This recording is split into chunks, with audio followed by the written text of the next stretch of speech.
Hello friends, welcome to my YouTube channel BEU helper. आज मैं आपके लिए लेके आया हूँ वर्कशॉप मैन्युफैक्चरिंग प्रोसेस यानी WMP के PYQ ईयर 2021 का complete solution in one video. ये वीडियो फर्स्ट सेमेस्टर या सेकंड सेमेस्टर के लिए बहुत हेल्पफुल होने वाली है। वैसे WMP सब्जेक्ट सभी ब्रांच वाले को पढ़ना होता है। कुछ ब्रांच वाले फर्स्ट सेमेस्टर में पढ़ते हैं, कुछ ब्रांच वाले सेकेंड सेमेस्टर में पढ़ते हैं, इसलिए ये वीडियो सभी के लिए बहुत हेल्पफुल होने वाली है। तो ये क्वेश्चन है बीटेक सेकेंड सेमेस्टर एग्जाम 2021 का। इसके लिए दिए जाते हैं आपको 3 आवर्स का टाइम, फुल मार्क्स होता है 70 मार्क्स। इसमें टोटल 9 क्वेश्चन दिए गए हैं जिसमें 5 आपको सॉल्व करने हैं। क्वेश्चन नंबर 1 कंपलसरी है। क्वेश्चन नंबर 1 में आपको 10 क्वेश्चन दिए गए हैं जिसमें ओनली 7 क्वेश्चन आपको सॉल्व करने हैं।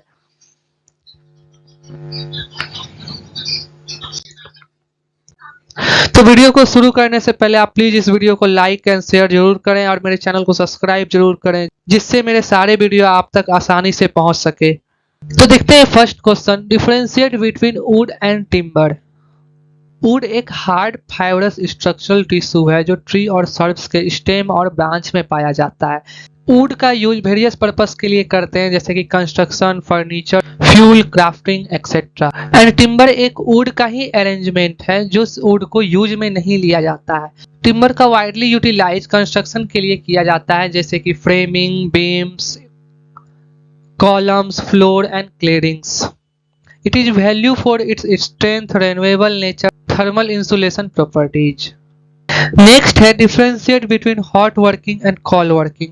हॉट वर्किंग क्या होता है? हॉट वर्किंग रिक्रिस्टलाइजेशन टेम्परेचर के ऊपर और मेल्टिंग पॉइंट के नीचे काम करता है। इससे मेटल का डिफॉर्मेशन और रिकवरी हम लोग एक साथ कर सकते हैं। इस प्रोसेस को प्रॉपर्ली परफॉर्म किया जाता है and it does not effect ultimate tensile strength, hardness, corrosion and fatigue resistance of the Meta. And cold working क्या होता है? कोल्ड वर्किंग रिक्रिस्टलाइजेशन टेम्परेचर के नीचे काम करता है। इससे मेटल का रिकवरी नहीं कर सकते हैं। ये प्रोसेस मेटल के टेंसाइल स्ट्रेंथ, यील्ड और फैटिग स्ट्रेंथ को बढ़ाते हैं और कोरोजन रेसिस्टेंस को घटाते हैं। तो नेक्स्ट देखते हैं, explain the type of flames in gas welding. तो गैस वेल्डिंग में टोटल 3 टाइप्स ऑफ फ्लेम्स होते हैं। पहला नेचुरल फ्लेम्स, दूसरा carburizing flames and third oxidizing flames. Natural flames में 1:1 का रेशियो होता है एसिटिलीन एंड ऑक्सीजन का। एंड कार्बोराइजिंग फ्लेम में एसिटिलीन का मात्रा ज्यादा रहता है ऑक्सीजन के अकॉर्डिंग। एंड ऑक्सीडाइजिंग फ्लेम में ऑक्सीजन का अमाउंट ज्यादा होता है एसिटिलीन से। नेक्स्ट है एक्सप्लेन फॉर्मिंग प्रोसेस। फॉर्मिंग एक मैकेनिकल प्रोसेस है जो मैन्युफैक्चरिंग इंडस्ट्री में यूज होता है। जनरली इसे मटेरियल को सुटेबल स्ट्रेस जैसे कि कंप्रेशन, शियर एंड टेंशन के हेल्प से रिक्वायर्ड शेप और साइज दिया जाता है। इस प्रोसेस में कोई भी मटेरियल को रिमूव नहीं किया जाता है। नेक्स्ट है differentiate between machining centre and machining tool.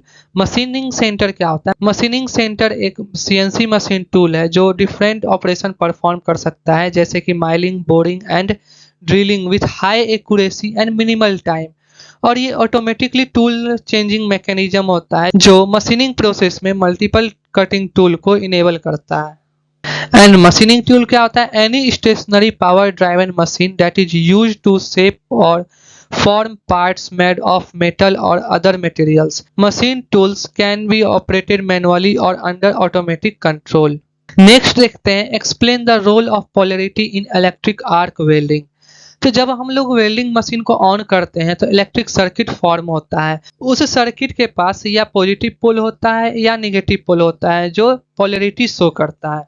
Polarity is critical for welders to understand because it directly impacts the quality and strength of the weld. If a welder choose the wrong polarity, problem can arise like ineffective penetration, spattering and loss of control of the welding arc. Next है list the properties of material. वैसे तो material के बहुत सारे properties है तो मैंने कुछ ही प्रॉपर्टीज लिया है। पहला है density, the mass per unit volume of a material. Second है conductivity, the ability of a material to conduct electricity और हीट। थर्ड है melting point, the temperature at which a material changes from a solid to a liquid state. Fourth है corrosion resistance, the ability of a material to resist the degradation caused by exposure to the environment, chemical or other elements.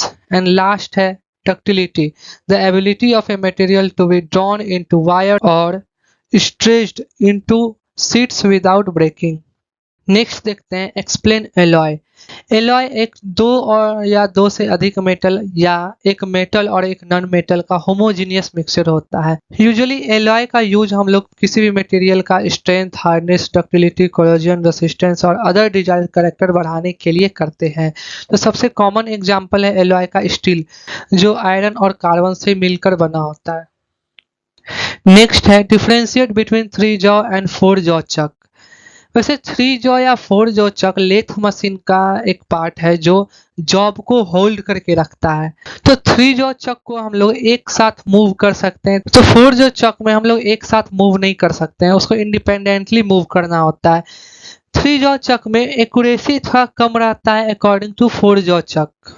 3 jaw chuck में only 1 whole होता है उसको tight करने के लिए, लेकिन 4 jaw chuck में 4 होल होता है चक को टाइट वगैरह करने के लिए। नेक्स्ट है right on the classification of steel. तो स्टील एक एलॉय है जो आयरन और कार्बन से मिलकर बना है, तो इसे हम लोग डिफरेंट टाइप से क्लासिफाइड कर सकते हैं, जैसे कि उसके केमिकल कंपोजिशन, मैकेनिकल प्रॉपर्टीज और प्रोसेसिंग मेथड से।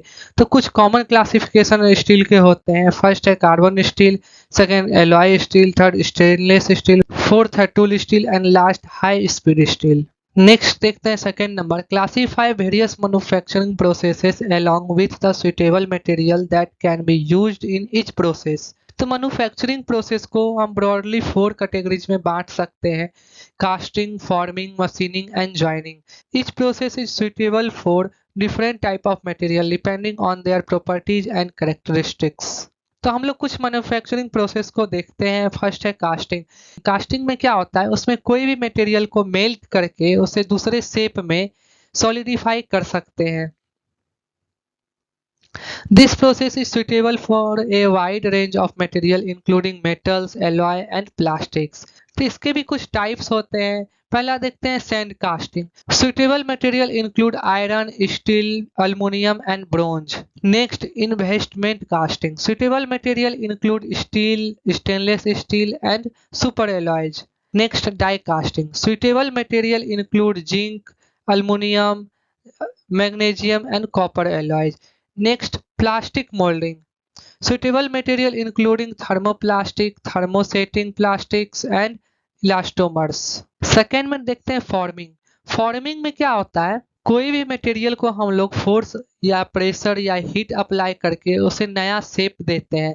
This process is suitable for material that can B plastically deformed without cracking और ब्रेकिंग। तो इसमें हम लोग कुछ टाइप देखते हैं। फर्स्ट में देखते हैं rolling. Suitable material including metal such as steel, aluminium and copper. Second forging. Suitable material include metals such as steel, aluminum, titanium and nickel alloys. Next, extrusion. Suitable material include metals such as aluminum and carbon as well as plastics. Next, injection molding. Suitable material include thermoplastics, thermosetting, plastics and elastomers. हम लोग next देखते हैं machining. तो machining में क्या होता है, work piece को मशीन टूल के हेल्प से मटेरियल को रिमूव करके कुछ नया शेप दिया जाता है। This process is suitable for material that can be cut और shaped by cutting tools without excessive wear और डैमेज। इसके भी कुछ टाइप्स होते हैं। फर्स्ट में देखते हैं turning. Suitable material include metal such as steel, aluminium and brass. Next milling. Suitable material including metals such as steel, aluminum and titanium. Next, drilling. Suitable material include metals, plastics and composites. Next, grinding. Suitable material include metals such as steel, stainless steel and titanium as well as ceramics and plastics. And last देखते हैं हम लोग joining. तो joining process में हम लोग दो या दो से अधिक मटेरियल को हीट, प्रेशर और एडेसिव का यूज करते हुए ज्वाइन करते हैं। तो इसके भी कुछ टाइप्स होते हैं। फर्स्ट है welding. Suitable material include metal such as steel, aluminium and titanium.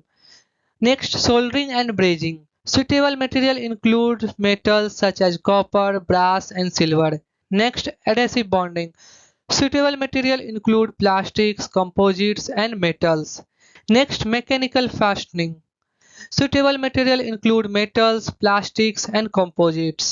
Next देखते हैं third number, list the various additive manufacturing processes and explain 3D printing in detail. Additive manufacturing process 3D printing से भी जाना जाता है। इस process में digital design को टेक्नोलॉजी के हेल्प से ऑब्जेक्ट को लेयर बाय लेयर बिल्ड किया जाता है। तो हम लोग different type of additive manufacturing देखेंगे। फर्स्ट में आता है फ्यूज्ड डिपोजिशन मॉडलिंग, FDM। इस प्रोसेस में प्लास्टिक फिलामेंट को मेल्ट करके लेयर बाय लेयर डिपॉजिट करके डिजायर्ड ऑब्जेक्ट को क्रिएट किया जाता है। FDM is commonly used in desktop 3D printers and is ideal for creating simple low resolution parts. Next stereolithography, SLA। इस process में liquid resin को laser के help से सॉलिडिफाई किया जाता है। SLA is commonly used for creating high resolution part with intricate details and smooth surfaces. Next है selective laser sintering. इस प्रोसेस में डिजायर्ड ऑब्जेक्ट के पाउडर्ड मटेरियल जैसे कि प्लास्टिक्स, मेटल, सेरामिक्स को लेजर के हेल्प से फ्यूज किया जाता है। CLS is commonly used for creating parts with complex geometries and high strength to weight ratios. Next है डिजिटल लाइट प्रोसेसिंग, DLP। इस प्रोसेस में डिजायर्ड ऑब्जेक्ट को लाइट प्रोजेक्टर के हेल्प से 3D इमेज बनाया जाता है, जिसमें लिक्विड रेजिन को लेयर बाय लेयर सॉलिडिफाइड किया जाता है। DLP is similar to SLA but is faster and can create larger parts. Next देखते हैं binder jetting. This process involve spreading a thin layer of powdered material such as metal और sand and then selectively jetting a binder onto the powder to bind it together.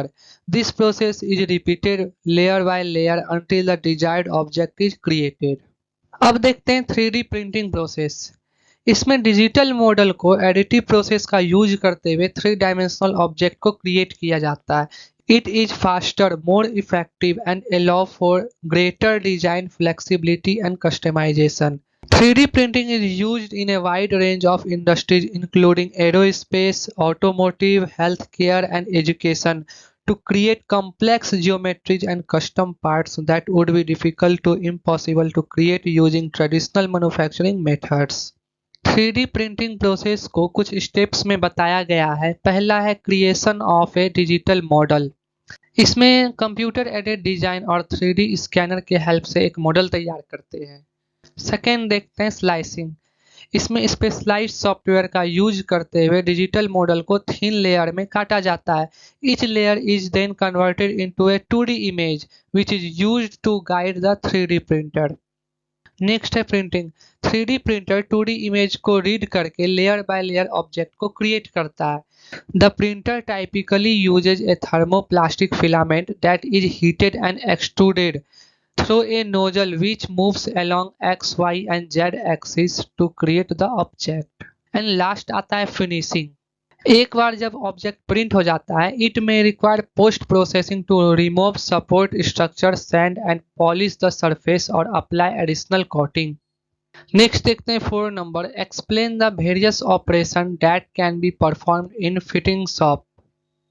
Fitting shop एक workshop है जहां metal component को prepare, assemble और finish करके machine structure and other equipment के use के लिए प्रिपेयर किया जाता है। फिटिंग शॉप कुछ कॉमन ऑपरेशन परफॉर्म कर सकते हैं।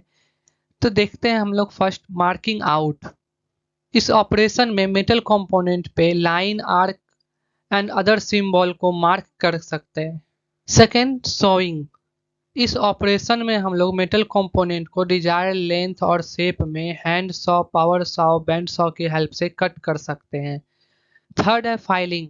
इस ऑपरेशन में हम लोग हैंड फाइल और मशीन फाइल के हेल्प से किसी भी रफ सरफेस या शार्प एजेस को रिमूव कर सकते हैं मेटल कंपोनेंट के।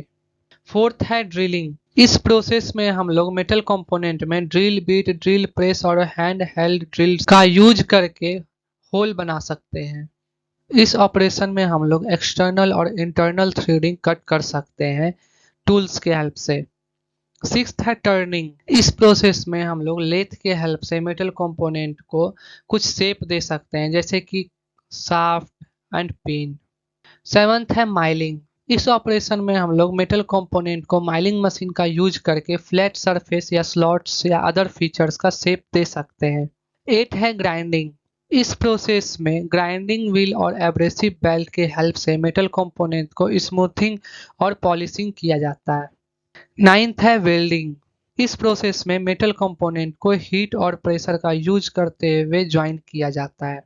एंड लास्ट है असेंबली। इस प्रोसेस में मेटल कंपोनेंट को एक साथ फिट करके एक नया फिनिश प्रोडक्ट तैयार किया जाता है, जैसे कि मशीन और स्ट्रक्चर्स। नेक्स्ट देखते हैं 5 number. Explain the different type of saw used in carpentry shop along with neat sketches. तो सॉ एक टाइप का टूल है जो सॉलिड मटेरियल को प्रिस्क्राइब्ड लेंथ और शेप में कट करने में हेल्प करता है। Most saws take the form of a thin metal strip with teeth on one edge और a thin metal disc with teeth on the periphery. अब हम लोग डिफरेंट टाइप ऑफ सॉ देखते हैं। तो सबसे पहला सॉ देखते हैं रिप सॉ। रिप सॉ का यूज वुड को मैनुअली कटिंग करने के लिए करते हैं। रिप सॉ का ब्लेड मेटल का बना होता है और हैंडल हार्ड वुड का बना होता है और इसका अप्रोक्सीमेटली लेंथ होता है 26 इंच और 1 इंच में 5 टीथ होते हैं। नेक्स्ट देखते हैं cross cut saw. Cross cut saw में थिक ब्लेड और बेवेल्ड टीथ, इसका यूज जनरली टिम्बर या वुड को कट करने के लिए करते हैं। नेक्स्ट देखते हैं panel saw. A panel saw is a woodworking machine that is used to cut large sheets of wood or other material into smaller, more manageable sizes. It is commonly used in the production of furniture, cabinetry, other woodworking projects. Next, tenon और back saw. Tenon saw एक प्रकार का back saw है जिसका use would को straight line में cut करने के लिए किया जाता है। Next, dovetail saw. Dovetail saws are very similar to tenon saw except that they tend to have a thinner blade with more teeth per inch. Dovetail saws are used for applications that require a small, very precise cuts or when an extremely neat finish is required.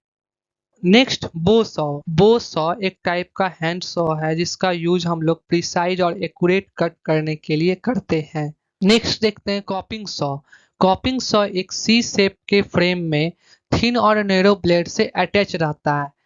This blade is held under tension by the frame which allows it to be easily adjusted or replaced as needed. At last, compass saw. The compass saw consists of a thin narrow blade that is attached to a handle at one end and a pointed or rounded tip at the other end. The blade is typically between 8 to 12 inches in length and has teeth that are angled and pointed to create a clean and accurate cut. Next देखते हैं 6 number. Explain the various techniques used for glass moulding. Glass moulding एक process है जिसका use हम लोग glass को complex shape देने के लिए करते हैं। इस प्रोसेस में ग्लास को मोल्टेन स्टेट तक हीट करते हैं और मोल्ड के हेल्प से डिजायर्ड शेप देते हैं। ये एक कॉम्प्लेक्स प्रोसेस है जिसमें एक high level of skill and precision की रिक्वायरमेंट होती है। ग्लास मोल्डिंग के हर एक टेक्निक के उसके अपने एडवांटेज और डिसएडवांटेज है, तो प्रोजेक्ट की आवश्यकता के अनुसार उस टेक्निक को चूज किया जाता है। तो हम लोग कुछ टेक्निक्स को देखते हैं ग्लास मोल्डिंग के। तो फर्स्ट आता है ब्लो मोल्डिंग। इस टेक्निक में हम लोग मोल्टेन ग्लास को एयर ब्लो करके एक होलो फॉर्म क्रिएट करते हैं, फिर उस बबल को मोल्ड में रखते हैं और कूल करके एक डिजायर्ड शेप क्रिएट करते हैं। इस टेक्निक का यूज हम लोग जनरली बोतल बनाने के लिए या होलो ऑब्जेक्ट बनाने के लिए करते हैं। सेकेंड टेक्निक देखते हैं प्रेस मोल्डिंग। इस टेक्निक में हम लोग हीटेड ग्लास ब्लैंक को मोल्ड में रख हाइड्रोलिक प्रेस का यूज करते हुए प्रेस करते हैं और एक उसे नया डिजायर्ड शेप देते हैं। इस टेक्निक का यूज हम लोग ग्लास, लेंस या अदर ऑब्जेक्ट बनाने के लिए करते हैं। नेक्स्ट थर्ड देखते हैं स्लम्प मोल्डिंग। इस टेक्निक में हम लोग फ्लैट शीट ऑफ ग्लास को सॉफ्ट होने तक हीट करते हैं और उसे मोल्ड के ऊपर रखकर डिजायर्ड शेप देते हैं। इस टेक्निक का यूज हम लोग बॉल, डिशेस या अदर ऑब्जेक्ट को बनाने के लिए करते हैं। नेक्स्ट टेक्निक है वैक्यूम मोल्डिंग। इस टेक्निक में हम लोग ग्लास के फ्लैट शीट को मोल्ड के ऊपर रखते हैं एंड वैक्यूम के हेल्प से ग्लास को मोल्ड के अंदर ले आते हैं और एक न्यू शेप क्रिएट करते हैं। इस टेक्निक का यूज हम लोग डेकोरेटिंग ग्लास पैनल और आर्किटेक्चर एलिमेंट्स बनाने के लिए करते हैं। एंड लास्ट टेक्निक देखते हैं इंजेक्शन मोल्डिंग। इस टेक्निक में मोल्टेन ग्लास को हाई प्रेशर से मोल्ड के अंदर इंजेक्ट करके एक न्यू शेप क्रिएट किया जाता है। इस टेक्निक का यूज करके हम लोग ग्लास लेंस, ऑप्टिकल कंपोनेंट्स और अदर ऑब्जेक्ट का फॉर्मेशन कर सकते हैं। नेक्स्ट देखते हैं 7 number, classify and explain the various casting defects along with neat sketches. Casting defect में कुछ अनवांटेड इरेगुलरिटीज और इम्परफेक्शन आने के कारण कुछ डिफेक्ट आ जाते हैं, तो इस डिफेक्ट को हम लोग कास्टिंग डिफेक्ट्स बोलते हैं। ये डिफेक्ट्स बहुत सारे रीजन से आते हैं, जैसे कि improper mould design, casting process, metallurgical factors etcetera. तो नीचे कुछ कास्टिंग डिफेक्ट दिए गए हैं स्केच के साथ, तो चलिए देखते हैं। First, shrinkage defect. ये डिफेक्ट मेटल के सॉलिडिफिकेशन के टाइम में आता है, इसमें वॉल्यूम रिड्यूस हो जाता है। तो कुछ श्रिंकेज डिफेक्ट के टाइप दिए गए हैं, तो चलिए देखते हैं। फर्स्ट में पोरोसिटी। ये डिफेक्ट कास्टिंग के टाइम में गैस बबल के प्रेजेंस होने के कारण होता है। इसमें स्मॉल होल हो जाते हैं सरफेस के ऊपर, ये फिगर में जैसा आप देख सकते हैं स्मॉल होल हो गए हैं एयर बबल्स के कारण। Next, shrinkage cavity. इसमें मोल्टेन मेटल मोल्ड में कंप्लीट फिल नहीं हो पाता, इसमें ये स्पेस दिखता है। Next, defect due to mould. ये डिफेक्ट मोल्ड के इम्प्रॉपर डिजाइन, गेटिंग और वेंटिंग के कारण होता है। इसके कुछ टाइप्स होते हैं। फर्स्ट, मिश्रण। इसमें मोल्टेन मेटल मोल्ड के कैविटी को कंप्लीट फिल करने से पहले ही सॉलिडिफाई हो जाते हैं, जिसके कारण उसमें कुछ डिफेक्ट आ जाते हैं। ये मिश्रण का फिगर है, इसमें मोल्टेन मेटल कंप्लीट फिल करने से पहले सॉलिड हो जाते हैं, जिसके कारण यहाँ स्पेस रह जाता है, जो एक डिफेक्ट शो करता है। And next, B, cold shut. Cold shut is caused due to the joining of two streams of molten metal that do not fuse completely. This defect appears as a link or crack on the surface of the casting. And third में देखते हैं defect due to metallurgical factors. ये defect metal के chemical composition के कारण होता है, improper control of casting parameters के कारण होता है। तो इसके कुछ डिफरेंट टाइप्स हैं। फर्स्ट है हॉट टीयर। इसमें मेटल को कूलिंग या सॉलिडिफिकेशन के टाइम में इंटरनल स्ट्रेस के कारण कुछ डिफेक्ट आ जाता है। ये डिफेक्ट मेटल में क्रैक के रूप में दिखता है। At B, inclusion. It is caused due to presence of non-metallic material like oxide or slag or sand in the casting. This defect appears as a dark spot or line on the surface of the casting. At 4, surface defect. Surface defects are caused due to the surface finish of the casting. इसके कुछ types होते हैं। First, sand inclusion. ये casting में sand particle के presence होने के कारण होता है। ये डिफेक्ट कास्टिंग के रफ सरफेस के रूप में अपीयर होता है। And next, flash. It is caused due to the metal escaping between the joints of the mold. This defect appear as thin layer of metal on the surface of the casting. 8 number, explain the type of welding joints. Also differentiate clearly between soldering and brazing along with its application. अगर हम दो या दो से अधिक metal को joint करते हैं वेल्डिंग से, तो उस ज्वाइंट वाले लोकेशन को ही वेल्डिंग ज्वाइंट बोलते हैं। वेल्डिंग इंडस्ट्री में बहुत तरह के वेल्डिंग ज्वाइंट यूज होते हैं, तो हम लोग कुछ वेल्डिंग ज्वाइंट्स देखेंगे। फर्स्ट में देखेंगे बट ज्वाइंट। बट ज्वाइंट में दो मेटल के पीस को 180 डिग्री में रख के इसके वन साइड में वेल्डिंग करेंगे एंड इस ज्वाइंट को हम लोग बट ज्वाइंट बोलेंगे। दो मेटल के पीस को 180 डिग्री में रख के इसके वन साइड में वेल्डिंग करेंगे एंड इस ज्वाइंट को हम लोग बट ज्वाइंट बोलेंगे। Second, lap joint. Lap joint में दो मेटल पीस को ओवरलैप करके रखेंगे और दोनों के साइड में वेल्डिंग कर देंगे, तो इस वेल्डिंग के ज्वाइंट को लैप ज्वाइंट बोलेंगे। लैप ज्वाइंट ग्रेटर स्ट्रेंथ देता है बट ज्वाइंट से। Next, T joint. इसमें हम लोग दो मेटल पीस को 90 डिग्री में रख के टी शेप लेते हैं और इसके कॉर्नर में वेल्डिंग करके ज्वाइंट करते हैं एंड इसी ज्वाइंट को हम लोग टी ज्वाइंट बोलते हैं। At fourth, corner joint. इसमें हम लोग टू मेटल पीस को लेते हैं और 90 डिग्री एंगल पे एल शेप बनाते हैं एंड इसके कॉर्नर पे वेल्डिंग करके ज्वाइंट करते हैं एंड इसी ज्वाइंट को हम लोग कॉर्नर ज्वाइंट बोलते हैं। At last, edge joint. इसमें हम लोग टू मेटल पीस को एक साथ ज्वाइंट करके उसके एज में वेल्डिंग करते हैं एंड इस ज्वाइंट को हम लोग एज ज्वाइंट बोलते हैं। अब हम लोग डिफरेंस देखते हैं सोल्डरिंग और ब्रेजिंग का। In soldering it is a low temperature analog to brazing. In brazing, it is used to join a wide variety of similar or dissimilar metals. In soldering, it uses filler alloys with melting temperature below 450 degrees Celsius. In brazing, it is done at temperature above 450 degrees Celsius but below the critical temperature of metal. In soldering, it is mainly used in electronic industry to form a permanent connection between electronic components. In brazing, it is mainly used to join all kinds of metal used in electronic circuitry, pipes, fitting, automotive. In soldering, base metal does not require preheating. In brazing, base metal require preheating. In soldering, soldering creates stronger joints, but in brazing, the joints are relatively weaker than with soldering. In soldering, the soldering process is comparatively cheaper than other metal joining methods. But in brazing, the brazing process is a bit pricey than soldering. Next देखते हैं 9 number में with the help of A NEET sketch explain the gas welding process.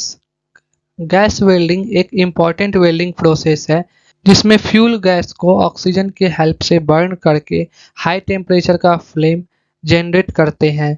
ये flame direct strike करता है weld area को और weld surface और filler material को मेल्ट कर देता है।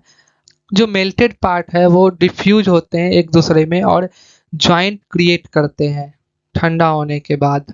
गैस वेल्डिंग के लिए यूज होने वाले इक्विपमेंट को हम लोग देखते हैं। ये ऑक्सीजन सिलेंडर है जो ब्लैक कलर से डिनोट करते हैं। ये फ्यूल सिलेंडर है जो रेड कलर से डिनोट करते हैं। ये रेगुलेटर लगे होते हैं गैस के प्रेशर को मेंटेन करने के लिए। ये वेल्डिंग टॉर्च है जिसमें दोनों गैस आकर मिक्स होते हैं और इसे निडल वाल्व से कंट्रोल किया जाता है। फिर यहाँ पे फ्लेम जनरेट होता है जो वर्क पीस में हीट प्रोड्यूस करता है और फिलर मटेरियल को मेल्ट करके ज्वाइंट कर देता है। अब हम लोग सारे पार्ट्स को देखते हैं। First, welding torch. Welding torch most important part होता है गैस वेल्डिंग का। इसमें फ्यूल गैस और ऑक्सीजन गैस को सुटेबल प्रेशर पे वेल्डिंग टॉर्च के पास भेजा जाता है। इसमें लगे वाल्व के हेल्प से दोनों गैस को टॉर्च के अंदर कंट्रोल किया जाता है। Both gases mix there and form a flammable mixtures. Next, oxygen cylinder. Fuel के बर्निंग के लिए अप्रोप्रिएट अमाउंट के ऑक्सीजन का रिक्वायरमेंट होता है जो ऑक्सीजन सिलेंडर फुलफिल करता है। हम लोग ब्लैक लाइन से ऑक्सीजन सिलेंडर को इंडिकेट करते हैं। Next, fuel gas cylinder. Gas cylinder is filled either bye oxy acetylene gas, hydrogen gas, natural gas or other flammable gas. The fuel gas selection is depend on the welding material. Normally these cylinders have maroon line to indicate it. And next, pressure regulator. Both oxygen and fuel gases are filled in cylinder at high pressure. These gases cannot use at this high pressure for welding work or a pressure regulator is used between flow. It supply oxygen at pressure about 70 to 130 kilonewton by m2 and gas at 7 to 103 kilonewton by m2 to the welding torch. In this process, all the equipment are connected carefully. The gas cylinder and oxygen cylinder connected to the welding torch through pressure regulators. Now the regulate pressure of gas and oxygen supplied to the torch where they properly mixed. The flame ignited by a striker. Take care the tip of torch is pointing downward. Now the flame is controlled through valve situating in welding torch. The flame is set at natural flame or carburizing flame or oxidizing flame according to the welding condition. Now the welding torch moved along the line where the joint to be created. This will melt the interface part and join them permanently. अब इसका application देखते हैं। Gas welding का use पतले metal को जोड़ने के लिए किया जाता है, वो आयरन से बना हो या नॉन आयरन मेटल हो। गैस मेटल का मोस्टली यूज शीट मेटल को बनाने के लिए किया जाता है। गैस वेल्डिंग का यूज ऑटोमोबाइल और एयरक्राफ्ट इंडस्ट्री में भी बहुत ज़्यादा मात्रा में किया जाता है। गैस वेल्डिंग का एडवांटेज देखते हैं हम लोग। It is easy to operate and does not require high skill operator.